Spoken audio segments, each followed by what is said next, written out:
Bapak, dengan dialog kita sebelumnya, kita berdialog dengan Ibu Desi Usmani dan juga Bapak Jeremias Koridama.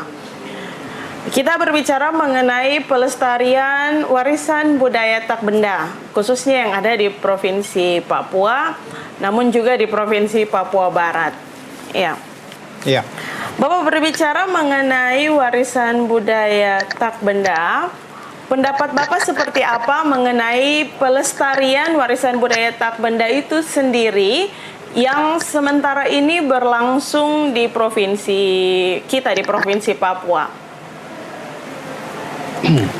Oke, jadi kalau kita bicara tentang warisan budaya tak benda, ya, itu ada banyak sekali hal-hal yang perlu kita lestarikan dari kebudayaan mereka, karena dia bisa menyangkut bentuk rumah, bisa menyangkut peralatan musik, dia bisa menyangkut peralatan masak, transportasi, ataupun syair-syair atau tarian-tarian yang memang dimiliki oleh setiap suku bangsa yang ada di Papua. Ya. Nah, jadi WBTB ini untuk sementara ini di Papua kita sudah inventarisasikan melalui Balai Pelestarian Nilai Budaya. Ya. Jadi itu tahap awal yang coba kita buat dan hasilnya itu telah didokumentasikan dan masuk di dalam tingkat registrasi nasional. Untuk sementara itu WBTB.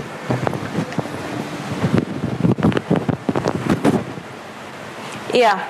Ya. Bapak punya konsentrasi ini sesuai dengan data info yang saya dapat bahwa di antropologi kesehatan. Iya. Iya. Warisan budaya tak benda sesuai dengan antropologi kesehatan yang dimiliki oleh masyarakat kita di Provinsi Papua ini seperti apa ini, Bapak? Oke, jadi kalau kaitannya dengan WBTB, maka lebih banyak kita akan berbicara tentang pengetahuan lokal berkaitan dengan jenis pengobatan tradisional. Nah, kalau pengobatan tradisional dia bisa berupa tanaman atau binatang atau hal-hal lain yang di luar dari tumbuhan dan tanaman tadi. Nah, lebih banyak yang ada di Papua yang kaitan dengan antropologi medis tadi, ya, kita lebih banyak mengetahui tentang pengetahuan tradisional masyarakat lokal itu kayak apa, ya. Misalnya ada jenis penyakit yang mereka hadapi dan dengan cara apa mereka harus menyembuhkan penyakit tersebut. Jadi saya berikan ilustrasi dulu untuk ini karena ada dua jenis pengetahuan yang kita tekankan dalam antropologi medis. Satu, pengetahuan sakit itu dikarenakan oleh hal-hal yang magic atau supernatural, sedangkan ada penyakit yang memang disebabkan oleh naturalistik atau keseimbangan tubuh hilang. Nah, kalau dua penyakit ini ada di kalangan masyarakat selalu diobati berbeda-beda. Kalau yang tadi yang kerusupan atau dia masuk gangguan dari roh-roh jahat itu biasanya dengan mantra-mantra dan diberikan air dan dibaca-baca lalu disembuhkan. Tetapi kalau penyakit yang disebabkan oleh naturalistik tadi yang keseimbangan tubuhnya hilang, misalnya badan demam, ya, sakit kaki bengkak atau dia diare terus, maka mereka ada di jenis-jenis obat atau pengetahuan yang memang di kalangan masyarakat tradisional itu digunakan. Ada daun-daun yang bisa direbus, ya. Kalau batuk di Papua hampir sebagian besar di pedalaman mereka gunakan itu kayu susu dengan kulit kayu ketapang itu direbus untuk minum. Nah, ini pengetahuan ini ya atau di Kebar ada rumput yang bisa memberikan kehamilan untuk ibu, ya, dan kesuburan untuk suami kalau itu direbus airnya dan diminum. Atau ada buah merah misalnya yang ada di pegunungan, ya. Itu bisa dimanfaatkan untuk kebugaran atau kesehatan tubuh dan bisa menangkal berbagai penyakit yang lain. Nah, pengetahuan ini semua itu ada di kalangan masyarakat yang memiliki kebudayaan. Kalau kita jalan capek, ya, dan kakinya pegalino, diobatin sederhana aja oleh masyarakat dengan daun gatal, itu dipukul-pukul di kaki atau di betis dalam waktu 1-2 jam, pegal-pegalino itu bisa hilang, ya toh. Atau anak-anak kecil yang sakit itu dulu mama mereka berikan pengetahuan kalau cacingan atau apa ya itu minum saja air perasan pinang ya, buah pinang atau dengan memberikan perasan air daun pare ya itu bisa sembuh ya. Itu ada pengetahuan banyak sekali yang sebetulnya masih terselimut di dalam masyarakat yang kita belum angkat di dalam WBTB tadi ya. Maka dari itu Papua dengan 250 suku bangsa tentu dia mempunyai begitu banyak pengetahuan tentang obat-obatan tradisional ya, yang perlu kita lestarikan. Kira-kira kayak gitu. Baik. Dari 250 suku yang Bapak sebutkan tadi, tentu kita punya keberagaman, ya Bapak ya. Makanya tercatat kurang lebih 34 warisan budaya tak benda Provinsi Papua yang sudah diakui. Ya. Salah satunya kita punya Noken, kita punya Tifa, dan beberapa tarian. Ya.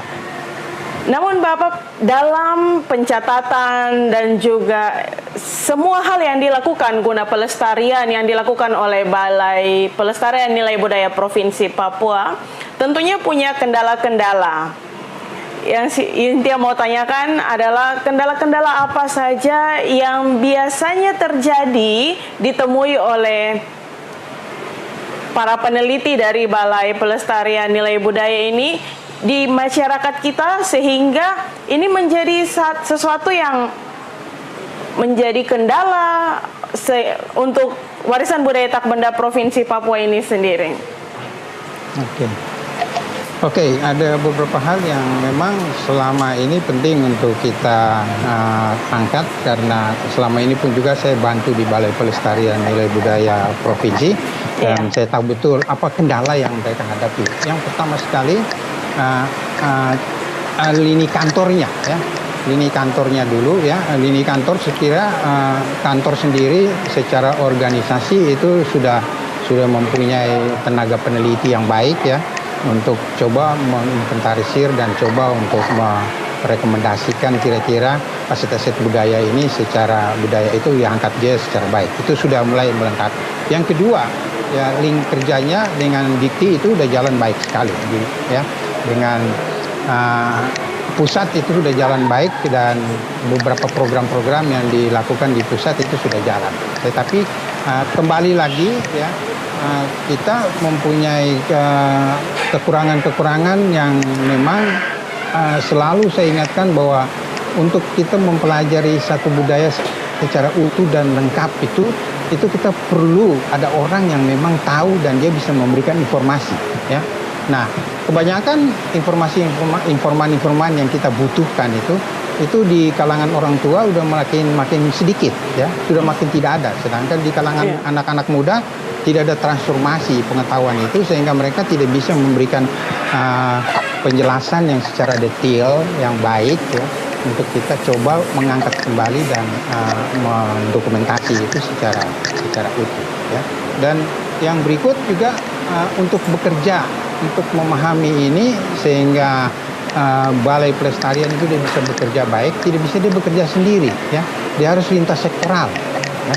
Lintas sektoral karena itu yang saya kasih contoh. Misalnya kita mau angkat warisan budaya sekarang Noken kita akui bahwa dia sudah masuk dalam registrasi UNESCO ya, sudah masuk internasional ya. Tetapi kalau Noken itu tidak pernah kita lestarikan dia dan tidak pernah kita coba untuk membudidayakan, Balai Pelestarian Nilai Budaya tidak bisa membudayakan pohon ya. Pohon yang dibuat talinya untuk anyaman Noken itu tugasnya itu lintas sektoral adalah perkebunan yang mereka tahu kan dengan kehutanan ya. Dia harus melestarikan jenis pohon-pohon ini kan. Nah, nanti kan setelah dirajut kembali dengan kulit kayu yang sudah ada baru itu dipertahankan dan ini kalau sudah masuk ke UNESCO kita harus pertahankan kayak gitu terus ya. Jadi jangan diganti dengan benang ya. Berarti kan bukan asli lagi, dia sudah tidak sama seperti asli ya itu ya. Itu persoalan. Nah, hal-hal yang berikut saya kira masalah kita bicara tentang penelitian, saya kira finansial itu sudah cukup baik ya, diberi bantu dari pusat ya. Hanya kita perlu lintas sektoral aja untuk bekerja karena kita memelihara salah satu aset yang memang aset itu hanya bisa dikembangkan dan bisa diinventarisir oleh Balai Pelestarian, tetapi sektoral yang lain tidak bisa memelihara dia, maka itu akan hilang. Ya. Sama contoh seperti kain tervo yang di Sarmi, ya, itu tenun tervo yang ada di Papua itu hanya satu ada di Sarmi, ya. Gitu. Dan pohon yang dipakai untuk ambil seratnya untuk anyam kain tervo itu pohon nibung itu sudah habis ditebang, ya kan? Nah kalau itu habis ditebang tidak ada bahan baku lagi. Nah siapa yang harus memelihara itu pohon? Nah itu sektor kita serahkan ke perkebunan, ya, dengan kehutanan, itu lintas sektoral yang tadi saya bilang, ya. Kira-kira gitu, Mbak. Iya, Bapak, kita berbicara mengenai antropologi kesehatan. Di pertanyaan sebelumnya Bapak sudah menjelaskan yang Cynthia tanyakan. Namun melihat pada kondisi saat ini penyebaran COVID-19 di Indonesia, bahkan sudah sampai di provinsi kita di Papua, pandangan penggunaan obat-obatan tradisional untuk tetap menjaga kesehatan sesuai dengan antropologi kesehatan yang bisa menjadi masukan buat kita punya masyarakat ini, Bapak. Oke. Ya, yang pertama saya kira memang kita karena sudah berada dalam tingkat modern sudah masuk ini, tetapi untuk menggantungkan diri pada tingkat modern sendiri pun itu juga tidak bisa untuk memenuhi seluruh kebutuhan kita, ya kan? Iya. Maka dari itu hal yang paling penting sekali pengetahuan yang berkaitan dengan ramuan atau obat-obat tradisional yang sudah ada di kalangan masyarakat, ya, itu tolong itu difungsikan kembali dan hidupkan kembali. Karena sebelum medis modern itu masuk, kalian itu hidup dan bisa bertahan sampai hari ini pun juga itu karena memang ada pertolongan pengetahuan tradisional tadi, ya kan? Jadi mari coba kita hidupkan kembali dan kita menggunakan kembali, karena ada pengetahuan banyak sekali yang di masyarakat untuk menyehatkan tubuhnya, ya, mempertahankan gangguan dari penyakit-penyakit tertentu itu dengan menggunakan ramuan-ramuan tradisional, ya. Saya kira itu hal yang paling pertama sekali untuk kita gunakan sebagai tahap emergensi dengan situasi COVID yang sekarang ini, kan kita khawatirkan. Karena masyarakat dulu orang batuk pilek aja bisa pakai aja kulit kayu tapang, bisa kayu susu direbus, diminum, udah dahaknya bisa keluar dan itu sembuh. Tetapi itu harus yang berikan para dukun atau ahli obat yang di kampung yang tahu, ya. Jadi kita tidak bisa sembarangan ini, ya. Itu kira-kira hal yang penting sekali yang untuk sementara kita perlu mencegah situasi yang memang tidak bisa kita peroleh dari medis modern yang dalam kondisi terbatas itu memberikan pelayanan untuk kita, tapi kita cegah diri kita, ya. Saya kira itu yang mungkin bisa memberikan ilustrasi tambahan. Baik, Bapak, pertanyaan terakhir yang Cynthia mau kasih ini mengenai pelestarian warisan budaya tak benda yang ada di Provinsi Papua, begitupun dengan Papua Barat. Kita tahu bahwa tadi Bapak menyebutkan Papua memiliki kurang lebih 250 suku yang tentunya akan sangat beragam. Di tahun ini, Balai Pelestarian Nilai Budaya Provinsi Papua bersama Dinas Kebudayaan dan Pariwisata Provinsi Papua mengajukan 9 warisan budaya tak benda, namun yang diakui 2. Yang baru di ACC ini 2 ini, Pak. Iya. Menurut Bapak, apa yang menjadi kendala sehingga pengajuan ke tingkat nasional ini dari 9 cuma keluar 2 ini, Pak? Iya, oke. Mungkin ini persoalan masalah merebut porsi di pusat, ya. Iya. Jadi memang dari Balai Pelestarian Nilai Budaya Papua sudah coba mengajukan begitu banyak dokumen yang kita sama-sama diskusi, tetapi sampai di pusat itu ada banyak hal yang memang perlu kita telusuri terus juga. Jadi sampai di pusat ya kita tidak punya tim-tim khusus yang memang bisa memberikan kekuatan bargaining pada saat rapat apa penyeleksian seperti itu. Jadi ya itu yang pertama ya, yang pertama. Tetapi yang kedua, kita berharap juga adanya kerjasama dengan, sekarang kan Balai sudah bekerja dengan Dinas Kebudayaan ya, pariwisata ya, jadi satu lini. Jadi Balai dia mempromosikan, sedangkan kebudayaan dan pariwisata itu dia harus lebih kuat bermain ke tingkat pusat untuk memberikan legitimasi bahwa memang kita butuh ini dan kita harus kuat untuk bargaining di tingkat atas. Itu hal yang pertama. Dan saya kira kebetulan aja saya tahu persoalan-persoalan kayak gitu, tetapi kita tidak bisa mengambil langkah langsung untuk masuk dalam ranah yang demikian ya. Itu kembali karena dari seluruh Indonesia, di situ nanti sidang langsung ditentukan untuk kira-kira berapa yang harus porsi untuk Papua ya, dan Papua Barat ya. Tetapi ke depan kita akan coba berjuang lagi untuk coba masuk dalam lini pusat supaya hal-hal yang penting ini yang tadi saya minta untuk Dinas Kebudayaan dan Pariwisata, dia sebagai mitra kerja dengan Pemda itu coba memberikan satu ketegasan yang kuat ke tingkat pusat bahwa memang kita butuh untuk ini karena memang masih banyak yang belum terrekomendasi ya, terangkat, dan kita belum membuatnya dalam registrasi nasional dan registrasi internasional. Nah itu yang kita perlu untuk coba memberikan tekanan-tekanan yang kuat di tingkat pusat ya. Yang saya kira yang lain ya, Balai Pelestarian Nilai Budaya Papua sudah bekerja maksimal ya, dan apa yang kita buat semua itu ya kita berharap dia perlahan-lahan akan naik ya, perlahan-lahan akan naik ya. Jadi tidak bisa kita paksakan 9 langsung terus diterima karena itu menyangkut pembiayaan pusat yang sudah dialokasikan berapa besar, dan nanti turunkan lagi kembali ke tiap-tiap daerah untuk mencoba untuk memanfaatkan biaya tersebut. Jadi saya kira itu hal yang paling penting sekali untuk kita diskusikan. Dan tentunya kita berharap warisan budaya Tak Benda Provinsi Papua ada juga yang tembus ke internasional ya Pak ya?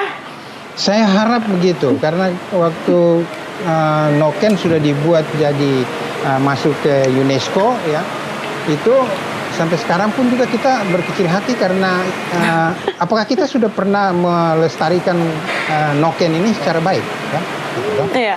Apakah kita sudah membuat dia dan masyarakat sudah memanfaatkan yang terjadi di Papua itu ya, Noken diganti dengan kain benang nelon dan dengan rajutan kain wool yang sebetulnya nilai keasliannya itu udah tidak ada lagi ya toh. Jadi ya kita nilai estetika dari keasliannya itu tinggal kita padukan dia aja dengan bentuk-bentuk yang lain, maka nilainya itu yang kita butuh untuk nilai jual lebih tinggi, tetapi kita lestarikan dia.